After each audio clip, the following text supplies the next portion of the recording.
Aurélie Russet, vous êtes la créatrice de ces scénettes, Oui. ces scénettes comiques et aussi mimiques. Alors pourquoi ce choix de faire des mimes? Alors en fait, c'est d'abord parti d'une commande de la ville de Saumur, puisque ce sont des spectacles à l'initiative de la ville de Saumur, qui souhaitaient continuer à faire vivre l'association des bénévoles qui officiait avant sur les spectacles Son et Lumière du soir.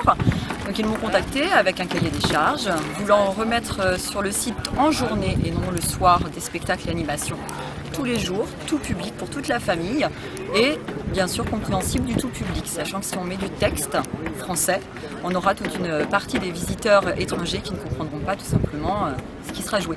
Donc on est parti sur du mime, burlesque, drôle, pour vraiment donner un moment de plaisir aux visiteurs. D'accord, et pour l'instant ça trouve son public? Tout à fait, donc on a un public très large, donc étrangers, français, un public également d'enfants, d'adultes. J'ai créé ces scénettes de façon à ce qu'elles soient aussi bien compréhensibles et fassent rire les enfants que faire passer un bon moment aux adultes. Je fais surtout du spectacle participatif et historique, mais je ne suis pas là en fait pour remplacer les guides et faire de visites guidées.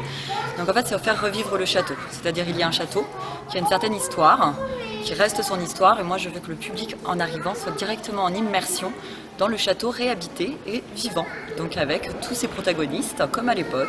Vous avez les gardes, les vendangeurs, les lavandières, les courtisans, et tout ce petit monde gravite et vit autour du château, ce qui fait que le visiteur passe une frontière du réel et se trouve dans un château habité, comme à l'époque, tout simplement. D'accord, donc l'idée c'est pas seulement de découvrir le château, mais de le vivre également. Non, pour découvrir, il y a plein d'offres que font très bien les guides. C'est très pédagogique. Moi, je fais du divertissement. Et je veux vraiment que le public soit non seulement spectateur, mais acteur. Comme s'il arrivait dans un château, comme là, à la Renaissance, et il est pris à partie par ses habitants, qui sont là, qui le font vivre. Et donc, en fait, c'est plus vivant que ludique.